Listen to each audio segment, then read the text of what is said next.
Hi friends, welcome back to my channel. ఈరోజు నేను ఆలూ పరాటా, అది కూడా గోధుమ పిండితో ఎలా చేయాలో చూపిస్తాను. చాలా సింపుల్ ఈజీ రెసిపీ అనమాట. ఇది కర్డ్తో తీసుకోవచ్చు, చాలా టేస్టీగా ఉంటుంది. బ్రేక్ఫాస్ట్ అండ్ డిన్నర్కి కూడా బాగుంటుంది. ఇక్కడైతే గోధుమ పిండిని కలిపి పెట్టుకున్నానండి నేను. దీంట్లో తగినంత సాల్ట్, నూనె అండ్ వాటర్ వేసి కలుపుకోవాలి. కలిపి కొంచెం పక్కన పెట్టేసుకోవాలి ఒక 10 నిమిషాలు.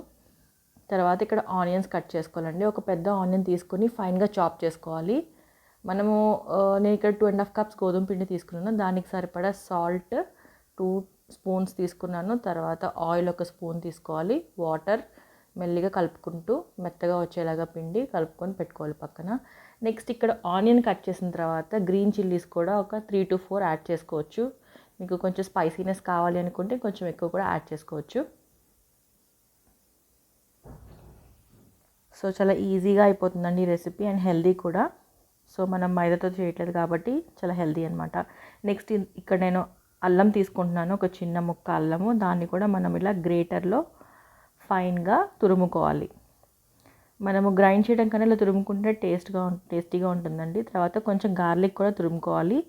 నెక్స్ట్ కొత్తిమీర కట్ చేసి పక్కన పెట్టుకున్నాను. ఇక్కడ ఒక 5 to 6 ఆలు నేను బాయిల్ చేసి పెట్టుకున్నాను. కుక్కర్లో అయితే 1 విజిల్ సరిపోతుందండి. మరీ ఫైన్గా ఎక్కువ బాయిల్ చేయొద్దు, వాటర్ ఎక్కువ వచ్చేస్తాయి మనము మిక్స్చర్ కలిపేటప్పుడు. సో దీంట్లో ఇప్పుడు మనం కట్ చేసుకున్నవన్నీ యాడ్ చేసుకోవాలి. తరిగి పెట్టుకున్న ఆనియన్స్, వెల్లుల్లి, కొత్తిమీర, కరివేపాకు, పచ్చిమిర్చి ఇవన్నీ యాడ్ చేసేసుకోవాలండి. దీంట్లో తగినంత సాల్ట్ యాడ్ చేసుకోవాలి. ఆల్రెడీ మనము పిండిలో వేసుకున్నాం కాబట్టి ఇక్కడ కొంచెం చూసుకొని వేసుకోవాలండి, లేదంటే చాలా ఎక్కువ సాల్టీనెస్ ఎక్కువ ఉంటుంది. నెక్స్ట్ దీంట్లో రెడ్ చిల్లీ పౌడర్ యాడ్ చేసుకోవాలి. క్వాంటిటీస్ ఒకసారి మీరు డిస్క్రిప్షన్లో చూడండి ఫ్రెండ్స్, అండ్ సబ్టైటిల్స్లో కూడా నేను యాడ్ చేస్తాను.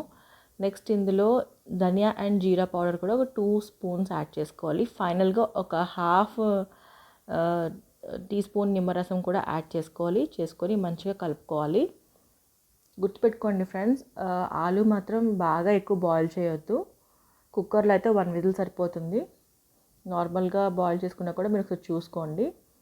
మరి బాగా మ్యాష్ అయిపోకూడదు, వాటర్ బాగా రిలీజ్ చేస్తుంది ఆలు. నెక్స్ట్ ఇక్కడ మనకి డో రెడీ అయిపోయిందండి. ఒక 10 minutes రెస్ట్ చేసాం కదా. ఇప్పుడు మనం పరాటాస్ చేసుకుందాము.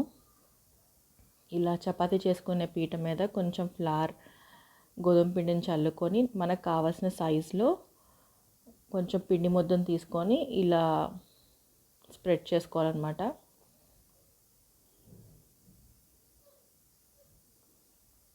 సో కొంచెం స్ప్రెడ్ చేసుకున్న తర్వాత ఇప్పుడు మనము కలిపి పెట్టుకున్న మిక్స్చర్ ఉంది కదా, ఆలు మిక్స్చర్, దాన్ని ఇలా సెంటర్కి పెట్టేసి సో ఇలా మొత్తం కవర్ చేస్తూ ఫోల్డ్ చేయాలన్నమాట. ఆ మిక్స్చర్ని కవర్ చేస్తూ ఫోల్డ్ చేసేసి ఇప్పుడు దీని మీద కొంచెం పిండి చల్లుకొని దీన్ని రివర్స్లో తిప్పుకొని మనం రోల్ చేసుకోవాలి. లైట్ ప్రెషర్తో మనము రోల్ చేసుకోవాలండి, లేదు అంటే కనుక స్టఫ్ అంతా బయటకు వచ్చేస్తుంది. సో ఇలా కొంచెం కేర్ఫుల్గా హ్యాండిల్ చేయాలి. నెక్స్ట్ దీన్ని ఒక బాగా హీట్ అయిన తవా మీద కొంచెం బటర్ అప్లై చేసి వేసేసి 2 sides ఫ్లిప్ చేసుకోవాలి. ఇది హై ఫ్లేమ్లో మాత్రమే చేయాలండి. పరాటాస్ ఎప్పుడైనా కూడా, ఏ పరాటా అయినా కూడా అంతే. స్టఫింగ్ లోపల ఉంటుంది కాబట్టి అది కూడా ఫ్రై అవ్వాలి, బయట మనకి పిండి కూడా మంచిగా కాలాలి కాబట్టి. సో బోత్ సైడ్స్ మంచిగా క్రిస్పీగా అండ్ బ్రౌన్ కలర్లో మంచిగా మనం కాల్చుకోవాలి. సో ఇలా మీకు ఎన్ని కావాలంటే అన్ని ప్రిపేర్ చేసుకోవచ్చండి. మీరు గీ కానీ లేదంటే బటర్ కానీ యూస్ చేయండి. ఆయిల్తో మనము ఫ్రై చేస్తే అంత టేస్ట్ రాదు. సో ఇలా ఇప్పుడు దీన్ని మనం కర్డ్తో, ప్లెయిన్ కర్డ్ అండి, దీంట్లో సాల్ట్ కూడా ఏమీ యాడ్ చేయక్కర్లా, ఫ్రెష్ ప్లెయిన్ కర్డ్తో మనం సర్వ్ చేసుకుంటే చాలా చాలా టేస్టీగా ఉంటుంది అండ్ హెల్దీ కూడా. తప్పకుండా మీరు ట్రై చేసి మీకు ఎలా కుదిరిందో నాకు కామెంట్స్లో చెప్పండి. I will see in the next video. Bye.